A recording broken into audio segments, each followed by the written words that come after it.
Hello, everyone, and welcome to another episode of Campus Care Presents Panel Discussion. I, Mehek Dhiman, your host for the day, would like to welcome you all.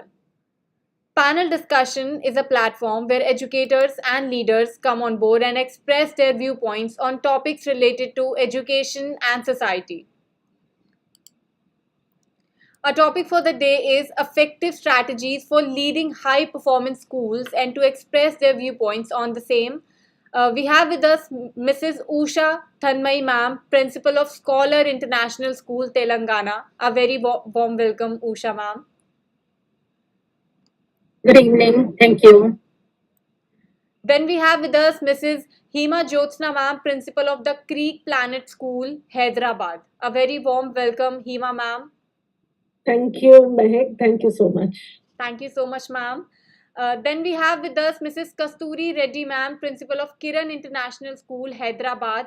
Very welcome, Kasturi, ma'am. How are you doing? Doing good, Mehek. And good evening. Good evening, ma'am. Then we have with us Mr. Abhishek Bakshi, sir, Director of Academics, MIT World Peace Schools. Very welcome, Abhishek, sir. Good evening, Maya. Good evening. Thank you very much, and good evening, each and everyone present here. Thank you so much, Abhishek, sir. Then, last but not the least, we have with us Miss Ipsita Banerjee, ma'am, Principal of Delhi Word Public School, Baras. Good evening, Ipsita, ma'am. How are you doing?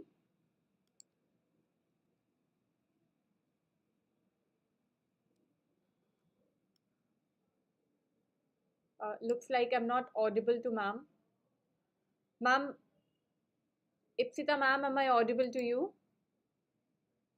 Ma'am, I think you're you on have to mute, I ma'am. think unmute. she has unmuted herself or something like that. Hello. Yes, ma'am, you're audible now. Yeah, good evening. Thank you, Mehek. Thank you for welcoming us on board. Thank you Good so evening, much, ma'am. everyone. So let's start off with the session, ma'am and sir. Uh, Effective strategies for leading high performance schools, and we are when we are speaking of high performing schools, so there needs to be a vision or a mission to you know when it comes to high performance school, there needs to be something like that. So Abhishek sir, how can, as a school leader, you create a vision or a mission for your school that inspires the students and the staff members, sir? Okay. Thank you for the question, Mahek. This is a very interesting question because everything starts with mission and vision for any kind of school. So I am representing an organization which has got more than 40 years of legacy, and like at presently, we are handling multiple organizations, multiple institutions. And when it comes to mission and vision, that's the fundamental pillar on which the whole organization and every values and philosophy is standing. So, if the vision and mission of a school is not right at place, and by that vision and mission, I'm not talking about what the senior management has decided, but that should filter down to each and every member of the school, right from the senior management to each and every DDs and the others working, the housekeeping staff, and everyone should believe in that vision and mission. Then that belief system is very, very important. Now, while framing that vision and mission, as you asked that question, like what are the major factors that we should be taking care of? I think the major factor is the philosophy behind the formation of the organization, and also the demography, the geography where the school has been created, because some belief system that can come in when we are creating the whole school. There can be a belief system of creating a mission and vision where the school is trying to deliver something back to the society, right? So while doing that, we should be creating our vision in such a careful manner so that all our stakeholders involved into that whole system must understand and understand the vision and vision properly. It should not be a very complex statement, and at the same time should adhere and whole plan, the goal settings and everything should be also very much in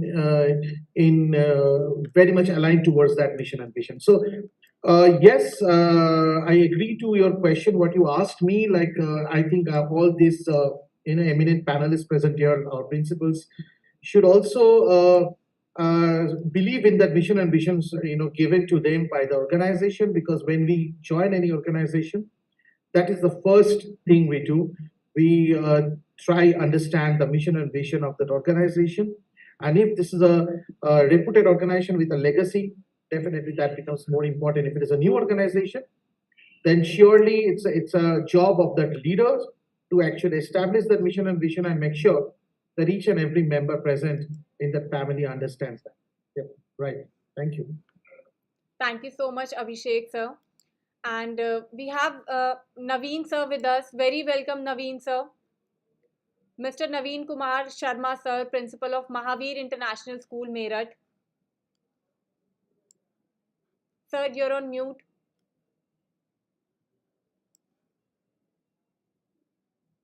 Thank you. Thank you, ma'am. Thank you so much, sir. Uh, Thank you so much, Abhishek sir. Over to you, Hema ma'am. Would you like to add something to sir? Yeah, firstly, I would like to second his opinion. What he stated is when you're working in an organization, right from the top category to the bottom category, along with the stakeholders, should be imbibed with the vision of the organization. Right. When it is a full fledged, which has sister concerns, well established school, okay, the vision is there. But as he stated, when it comes to a new organization, first thing what we look into is the vision which we set up, right? And that vision has to be instilled in every child as well, right? So the child understands, okay, this is the vision, so this is the mission, right? We need to fulfill that vision, isn't it? Along with that, I feel that as being leaders, we should practice it and be as a role model to make them understand that yes, this has to be followed for things to fall into place. We just cannot say that we want to, we are creating holistic children in a serene environment. And see, this is what ultimately we say, isn't it? The child in our school would be developed, there would be a holistic development. What is it that we are doing to fulfill this vision of ours? So, as leaders, we should first work on that. We should see to it that the children are practicing it. The children are given the logistics in such a way that yes, this sort of development is there in the child. So both scholastic as well as post-scholastic things fall into place where they are given an opportunity to fulfill the vision. So hence, when sir stated, even the IMers, the DDs, all these people also have to, right? Every small aspect. Suppose, for example, you take a child in the transport which you are giving. So we say that there also there is a security for the students we are giving. That means that even the IMers should be knowing about what is the vision, what is it we are planning for the students. Absolutely, ma'am. Thank you so much, Hima ma'am. Moving forward, Usha ma'am. Ma'am was just explaining about how to create a vision and a mission as a school leader.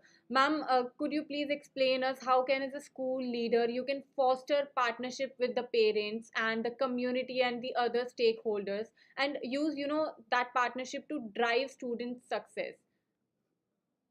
Over to you, ma'am.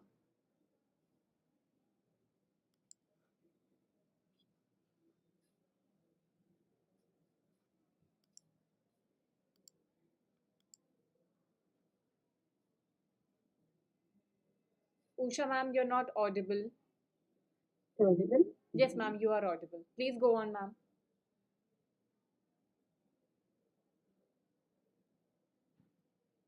Am I audible now? Yes, ma'am, you are audible. Yeah. So, Ma'am, do you want me to repeat the question ma'am, again?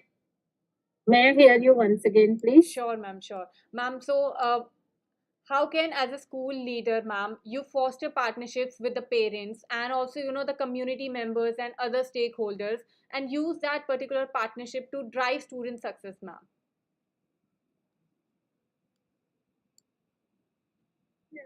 As we were talking about mission and vision of the school and how we work with all the stakeholders around, like very well mentioned by Abhishek sir and Hima ma'am, and I here would like to add on few more points like. Involving each and every person around as a pedagogical leader, as we are all well aware of the strategies that CBSE is implementing and all the boards that are in place to make sure that the present day children whom we are titling them as the 21st century learners. So, to meet the standards that they are expected to learn and how they wanted to learn and all these things, it is not going to happen in the traditional way of teaching methodology that we were following. So, definitely, we have to involve them. The experiential learning that we are talking, the new strategy which is in place, and all the varieties of things that we are having, like art integration, where we are talking about nukkad shows, role plays, skits, in which we can always involve all the teachers, students, parents to bring awareness around the neighborhood, and at the same time learning a particular concept by subject integration, collaboration, and all these skills if we can inculcate among students as pedagogical leaders, principals, if they have strategies in place wherein they can have experiential learning as main theme of learning process which is happening in the school, to make student centered, learner centered, and making their life more easy, happy in the environment that they are in, and learning to love to learn, and learning to learn, and how to implement in the real life scenarios, and wherein all the parents also, like the trio relation that we feel is very very important, like parent teacher student relation, at the same time getting into these partnerships wherein we can involve the parents also participate in this process to make it more effective, and learning happens for a purpose, and children should learn why they are learning and where they can implement it. So ma'am, success always measured with the achievements of the students. It is not only in terms of how they have settled in their life, it is in terms of what kind of a human being they are turned into once they grow into a mindful citizen of tomorrow. That is where we check on the success of any organization. So it is not only math, science, social studies that we are talking about. We are talking about the holistic development of the student. So what are the different strategies that we are following at school level to make sure that the student is happy, and student is willing to learn, and student will become tomorrow's mindful citizen, responsible mindful citizen, and student or the learner is ready to compete at global level. This can happen when we involve all the teachers, parents, and students in any activity that we are planning, at least fortnightly one such activity where the involvement is observed. And definitely every classroom activity, every classroom transaction should have an activity, hands-on activity, or an activity which results with outcome-based learning. Thank you so much, Usha ma'am. Very wonderfully explained. Naveen sir, would you like to add something to ma'am? Yes, ma'am. As far as school leaders, who can foster partnership with parents, there are a few things which are very important. First thing is the communication between the parents and the school, because when we have regular communication with the parents, we can know the problems of the parents as well as the problems of the student at home.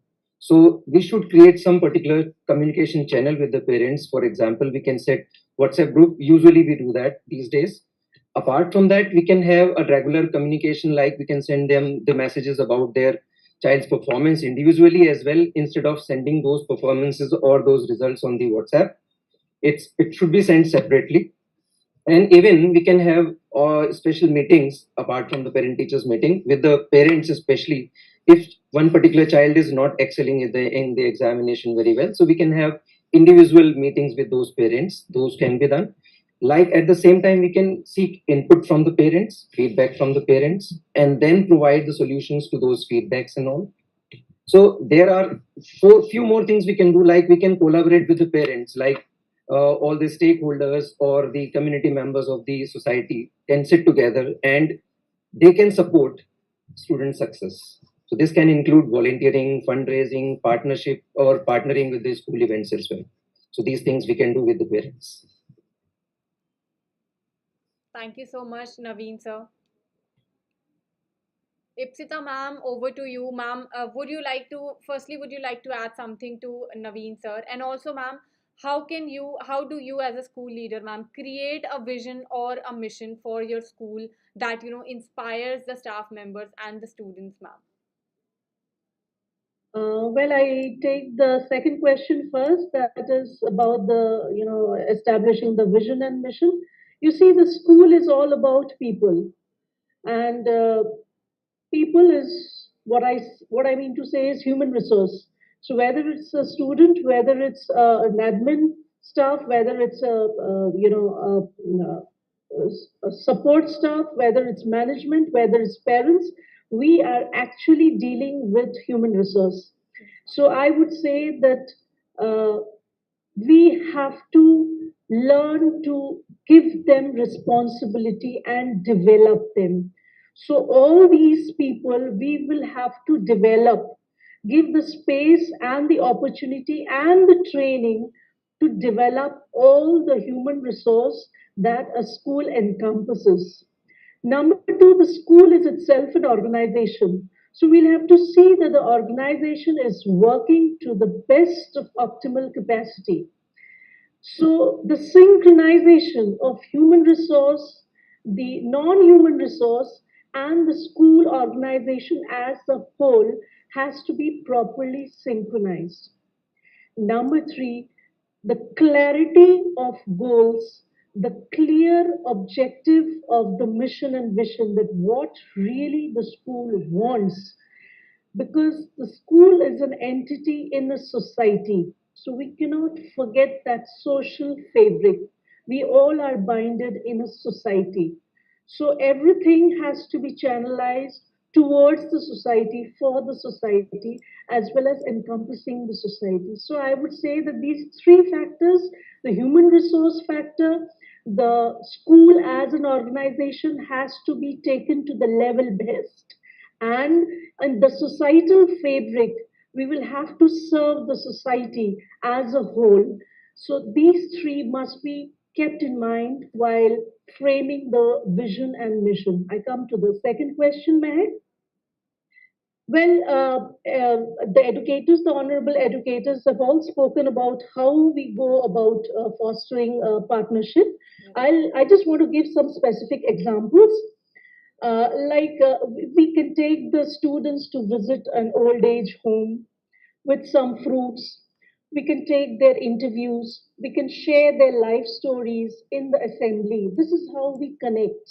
Okay, this is how we connect, and we learn and we get inspired from them. Then we can visit some parks. We can adopt some gardens and parks, and we can make them flower. We can groom them. So that is also gardening, which the NEP 2020 speaks of, from 6 to 8, vocational training. So that is also oriented with adopting of certain national parks and all. We can go for field visits. That is also very important. We can go to the adjacent museum or an archive or a national library or a planetarium. So these all are very important. And I would say the parents, we can involve the parents as guest speakers. Some of them belong to the army background. Some of them are in medical practitioner. Some of them are in IT, so they can come and groom the students towards how to restrict cyber crimes, what to do, what not to do, the cyber rules. Some parents are there who can, make jewelry, ornaments out of beads and, waste materials. So we can ask them to come and share their expertise with the children. So even we have certain events in singing on the national, it's International Music Day on the 20th of June. So we can ask the parents to come and judge the event. So this is how certain involvements we can, invite the parents so that they also feel comfortable. They also feel that we are also part of the school. Thank you. Thank you so much, ma'am. Very wonderfully explained. Kasturi, ma'am, over to you. Ma'am, what are some of the effective strategies, in your opinion, to build and lead an effective team of teachers and staff members, and empower them to excel in their roles, ma'am? A very good evening to one and all. The key to build a strong team is definitely good communication. Effective communication is of utmost importance so that whatever the management is trying to bring about should percolate to the lower levels. It has to happen in such a systematic manner, and it has to align with the vision and the mission of the school. At the same time, we should also have proper teamwork, and productivity should be promoted properly, and create a good working environment. That is very, very important.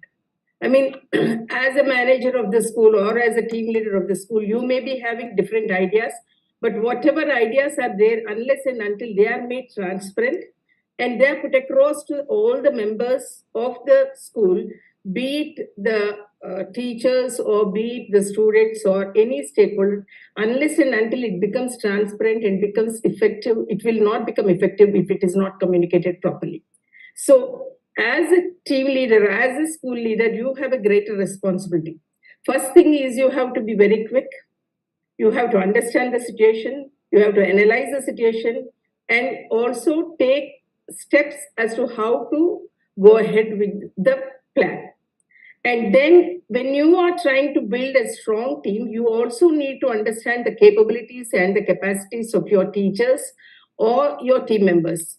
And how do you assess that? And to assess a person's capability, a strength of a person or a weakness of a person, it is not just a matter of 1 minute or 2 minutes. You need to assess the person from different angles. How does a football coach know who could be a goalkeeper, who could be a forward person, who could be the center back, or who could be a defender, or who could be a midfielder? How does he know? He can only know only by experience. Put them onto the track, put them onto the field, understand what is the talent, what is the strength of a person, and then assign them their roles. Similarly, as school leaders, we also need to understand and analyze the situation and put it across among all the teachers, find out what are their strengths, what they are good at. One could be good at art, one could be good at something else, one could be good at something. So we need to understand what their capabilities are, what their innate talents are, what their hidden talents are, and finally put them into that and groom them in that particular direction so that it becomes easier for them. I just can't put an art teacher into a physics stream or somebody else, a mathematician, into something else, into a art team. So it depends on how well you understand their talents, their interests, their skills, and put them into the area of their expertise. Only then that will help us to see to it that we can assess them and put them into proper teams. And then we also need to understand what is winning. So how do we win? Where are we going to? So the key KPI, the key performance indicators should be very clear so that whatever we are assigning, whether they are able to take it up and whether they are able to follow that, whether it is aligned to our interests, their interests are aligned to our interests. Only then, if all these questions are answered by that team, definitely they will perform well with greater commitment, greater focus, and how they can contribute to the growth of the organization. So these are the keys to proper team building. We need to motivate members and we need to have their support too. Relate personal interest, and that personal interest should be merged with the organizational interest. Only then the goals can be clearly achieved. Yes, ma'am. Thank you so much, Kasturi, ma'am. Moving forward, Hima, ma'am, would you like to add something to ma'am, please? Definitely, I would like to add on. Ma'am has given such a clear explanation about what a staff member would be convenient and comfortable with. The same has to be given. So, I would like to quote a small example over here.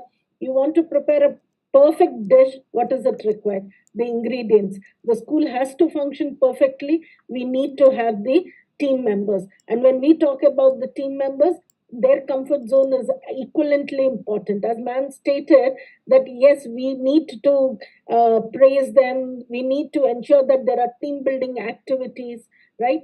And not only that, we also need to ensure that all the staff members are equivalently treated. See, it was already discussed, stating that a person who's good at one particular zone, we cannot ask him to take something else which he is not perfect enough. But when we recruit people, also we ensure that the person is a multitasking person. And as being a teacher, the role is a very big, vast role. It is not just that they are delivering the lecture in the classroom. They are the ones who are molding the student. They are the ones who are preparing the future citizens into different roles. That itself states that they are perfectly trained, recruited, and executing their job. We as leaders, we have to ensure that the task is being done perfectly. It is only that we are working as a facilitator, facilitating them with the required things so that the organization moves on perfectly. That is how the entire topic of the day falls into effective strategies for leading high performing schools. How does this high performing school come into the task of ours fall into the place? Are we managing everybody? Right? We have 5 fingers, all 5 fingers are not equivalent, isn't it? Right? But together they do a lot of work. Same as the organizational policies as well, and the people involved, imbibed into it. So all your questions are interwoven, right? When we talk about values, we talk about the vision, the mission, and the teachers all together make a good ingredient for a leading school. Absolutely, ma'am. Hima, That's ma'am, where I thank would you. like to park on, so that others can get an opportunity to move ahead from there. Thank you so much, ma'am. Thank you so much. Thank you for sharing your views with us. Now, moving forward, Abhishek sir, how can you as a school leader, use the data that you have of students and the staff members, and how can you use that data to measure the achievements of the students and to track the progress basically, and how can you set ambitious academic goals according to that data, sir? Well, we all know that data has become so important in our daily life. We could talk about digital literacy.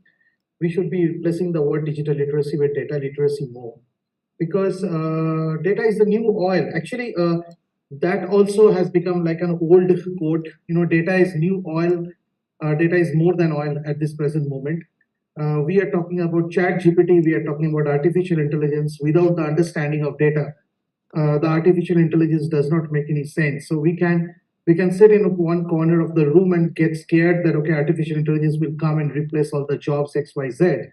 But if you are not getting aware of the data around us, that is going to create a serious problem for our educators at this present moment. As a leader of education, we know that the data starts when a student get admission to our organization, or maybe when an inquiry starts in our school, and even when we are getting a CV and trying to employ someone inside the school, the data starts with us.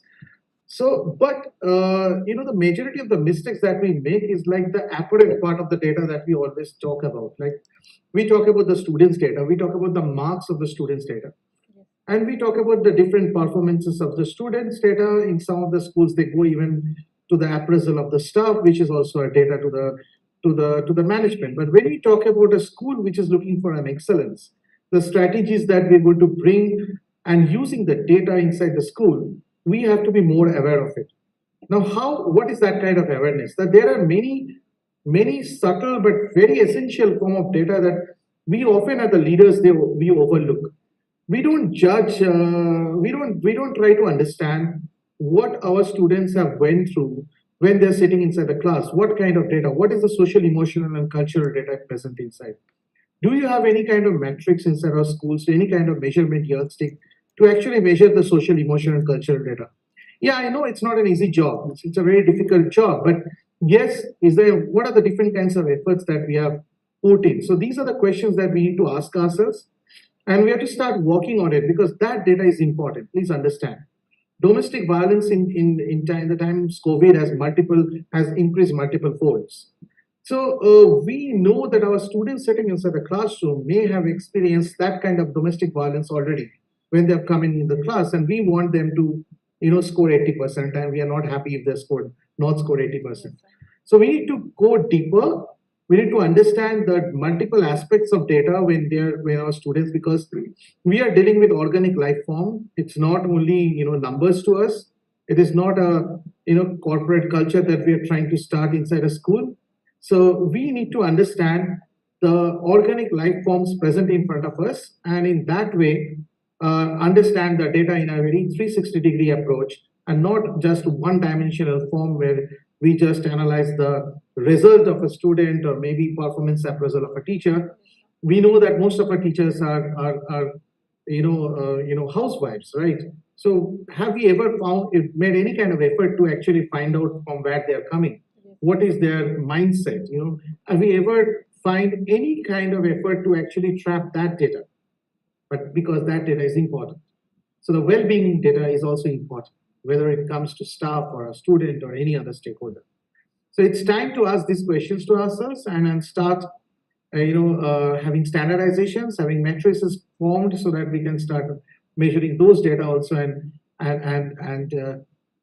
that data can be a part of our assessment with learning, right? Thank you. Absolutely, Over to sir. you. Thank you so much, Abhishek, sir. Moving forward, Naveen, sir, would you like to add something to sir? How can you use the data to measure and track progress of the students, sir? Surely. First thing is we need to identify the areas to be measured. Like school leaders need to identify specific areas of academic achievements where they want to measure, such as the literacy, the numeracy, or the critical thinking skills of the students. Those things we can measure at the school level. As far as the other things are concerned, then we have to choose an appropriate assessment tool. Like if we are collecting the data of the parents, like their social status, their working, and how much time they devote in the family or in the work culture of them. Yes, sir. So that is also important. These can include some test as well, teacher made test as well. Some formative assessment also for the students can help in that.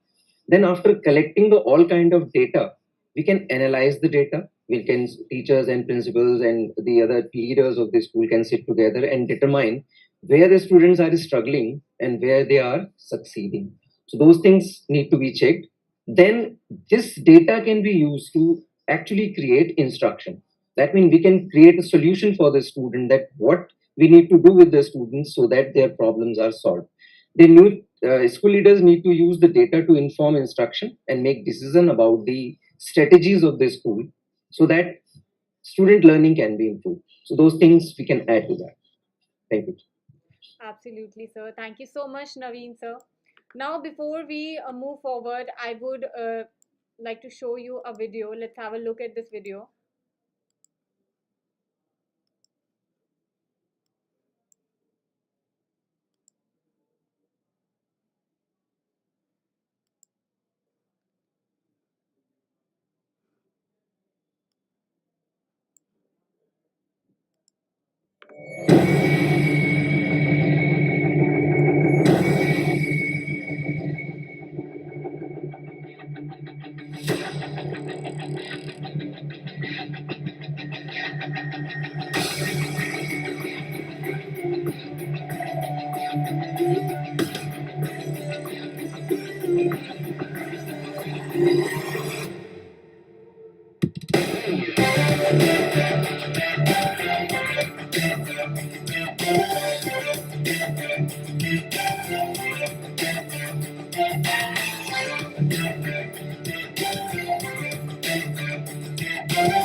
Thank you so much, everyone. Now, lastly, Kasturi ma'am, over to you, ma'am. How can a school leader build resilience and manage changes in a dynamic and challenging environment, ma'am, to maintain a high level of performance over the time, ma'am? As a school leader, you need to be ready to embrace change, and change is inevitable, growth is optional. Change is inevitable, and change has to happen as often as possible. And to exceed and excel, you need to change very often. So, embrace changes as and when they come, and see to it that you take up that change with a challenging spirit and with an innovative idea and an innovative spirit.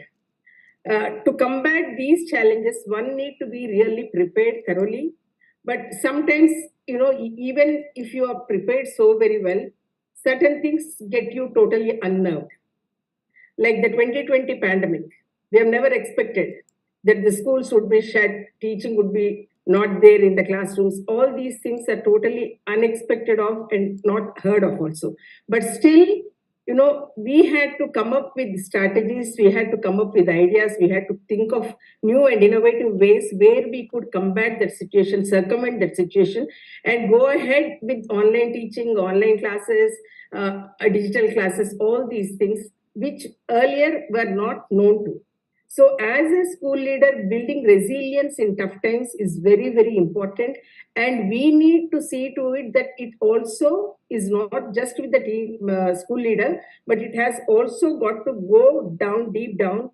And also, work should not be hampered under any circumstances. But also, for the entire team also should be resilient enough. And for that, we need to have continuous meetings, consistent efforts of all the team members, and all should have the same mindset, drive them into the same groove, and see to it that work happens. And for that, in order to see that it happens effectively, we need to stabilize the working force. We need to stabilize the team with confidence, with the competence, with the proper character building, connectivity, contribution, and controlling. And when you talk about controlling, not just control by words, but you need to give a proper example, because example is always better than a precept. So when, as a school leader, if you set those standards, if you prepare the groundwork and see to it that everybody else also falls into place, definitely things will work wonders. And we need to develop teams which can take forward and go forward with the team spirit, because I may not be able to achieve more. As an individual, I can achieve only to a certain extent. But as a team, we can work wonders. Together, we work wonders. Together, individually, I can achieve very limitedly, but as a team itself indicates together everybody achieves more. So we need to have strong teams. We need to develop those strong teams. And in order to develop those strong teams, we need to first take them into confidence, trust them, entrust them with works which they can tackle and take up. and also give them those tasks that they are interested in and see to it that they do it willfully and productively. So, productivity is the key word. Focus is another keyword, and all these things, these competencies will definitely help us to come forward, come out with new ideas, new technologies, innovative ideas, and help us to combat and circumvent whatever may be the challenges. So, challenges are there in life, and change is definitely inevitable, and we need to focus on what are the hurdles, what are the obstacles, and how best we can overcome them by being prepared to it. Absolutely, ma'am. Thank you so much, Kasturi, ma'am. Moving forward, Ipsita, ma'am, would you like to add something to ma'am, please? Uh, yeah, well, I would like to say that the best example that we as a leader can give is walk the talk. So basically, we have to put in action what we want to say. But doing is better than, speaking volumes. So if I am not on time in school, I cannot expect that the staff will be on time in school. Number one. Number two is, of course, communication, holding meetings, meetings in group, meetings in one to one basis, meeting with the coordinator and the class teachers, meeting with the activity in charges and the coordinators, meeting with the discipline in charge and the coordinators, find out what is the lacuna in the system, whether there is any lacuna in the system which is thwarting the progress. We'll have to find that out. Another thing that I believe is delegating responsibility. A good leader always delegates work and then supervises, monitors, and then comes the trust. If the leader sees that the staff is really doing it well, the integrity part is there, even if nobody is watching, he's doing it perfectly. So the trust builds on, right? And if there is trust in the organization will grow, it will be dynamic, and resilience will automatically happen. For resilience to happen, one has to fail in life, because when one fails in life, then only he or she gets back, jumps back. So failure, one has to encounter failure in life to understand what is resilience, what is standing up again and again, jumping back to action. I would also suggest that we give, as school leaders, we give enough of opportunities to the teachers to publish their articles, to attend seminars, to attend webinars, to represent the school in various platforms and inter-school events, and events abroad, where the school can sponsor the staff. So that builds up their confidence and they get a lot of motivation. We can also give motivational awards, performer of the month, right? From different wings. From the primary wing, one teacher can be given a month performer of the month. From the middle school one, from the senior school one, and it can go on. We can add on to the categories. So it's a motivation for the teachers as well. And then, last but not the least, I would say that the in-service trainings, the teachers can take up, the staff can take up so many in-service courses that they can do through correspondence, many bridge courses and many other courses, so that they can, add on to their existing qualification and they can enrich themselves. Because if they do not learn something new, how would they pass it on to the students, to the class? How would they make it interesting? So that would not make a dynamic classroom. So if we make a dynamic classroom, it will give rise to a dynamic school. So all these things we have to keep in mind, that we are futuristic school leaders and we need to give more and more opportunities to our staff to develop themselves. They have to evolve, just like a software technology. You know. Thank Absolutely, you. ma'am. Thank you so much, ma'am. Lastly, Usha, ma'am. Ma'am, would you like to add something to Ipsita, ma'am, and Kasturi, ma'am? They beautifully explained about how did the education system and the schools basically change during the pandemic. And Ipsita ma'am was just mentioning about how can a school leader delegate the work to the staff members. And I think as a school leader, you do have an idea of whoever will be the most responsible, even if nobody is watching, who will complete the work with honesty and integrity. So ma'am, how can as a school leader you can build resilience and manage the changes in a dynamic and challenging environment, ma'am? Yes, ma'am. As mentioned by ma'am, very well said. It's not me, it's we that we have to work out. And of course, when we are talking about as a leader, first thing I should believe every child is unique and a capable learner. And of course, it is the key role. A teacher plays major role in building the character and holistic development of the child. So we as leaders have to make sure that they are given all the opportunities to grow professionally and be in touch with kids, take care of their every need in the classroom.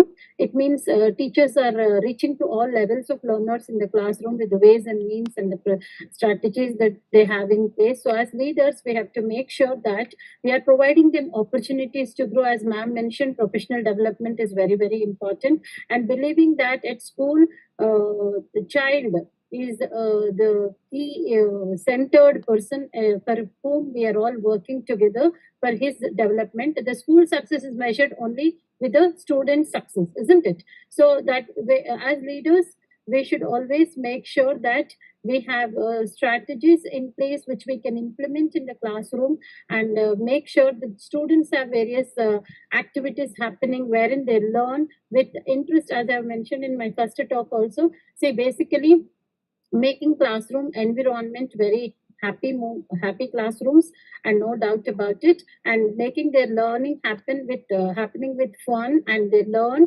and the strategies that we have in place like activity based learning and hands on learning and all the strategies like what we have now recently, the methodologies that we are speaking about, art integration and experiential learning that is in place. And keeping all this in view, how we encourage a teacher to participate in the classroom transactions to make sure that students are learning effectively, and we as facilitator or guide or a mentor, and of course we as leaders, how we are encouraging them to make sure to take that in a positive way. As ma'am mentioned, change is inevitable, growth is optional. So it is always depends on us how we believe in the sentence that learning is a continuous process. We as leaders, there is no end point. There are always checkpoints to check where we stand and how we are moving on. And at the same time, we have to give them that kind of thought process that they keep learning and learn to grow, ready to learn, willingness to learn to new technology, keeping them abreast with the latest techniques that are in place. And of course, the data that we were talking about, and Naveen sir was mentioning, that is, I felt like very, very important that we have to have all the points in place. And why are we doing? For what is the reason why we are collecting the data, and why what are we expecting to get out of it, and the end goal. See, collecting data is important. As Sir Abhishek sir also mentioned, data, we have many sources of getting data, but how we can utilize the data for the betterment of the child growth, that is more important. So, ma'am, as a whole, I feel as leaders, as pedagogical leaders, we are not individuals. We are as a team working at school, and we have so many people in place and taking all their views and opinions, and we have to work for the development of the learner. And again, to say that every child is a capable learner, we have to believe that first and make sure that the child is happy and learning, and it lasts for a long time. Thank you. Thank you so much, Usha ma'am. Thank you so much. And thank you so much, everyone. Thank you so much, Ipsita ma'am, Kasturi ma'am, Naveen sir, and Hima ma'am, and also Abhishek sir for being here today. Thank you. Thank you so much. Thank you. Thank you very much. Thank you so Thank you much, very much. sir and ma'am, for taking out your precious time. It was lovely having you here on board. Thank you. Thank Take you care. all. Thank you. Thank you so Thank much. you, every one of you. Thank you. Nice you. talking to all of you and interacting with you all. It was a Nice. wonderful session, and we really learned a lot from one another. Thank you so much, ma'am. Thank It you was for a this great wonderful session. Thank you all. Thank Thank you. Thank you. Thank you, everyone. And for all the viewers watching us out, do not forget to subscribe to our channel for more stuff like this. Thank you, ma'ams and sirs. Have a great day. Great day to you Thank you. too, Meher. Thank you. Great day. God bless.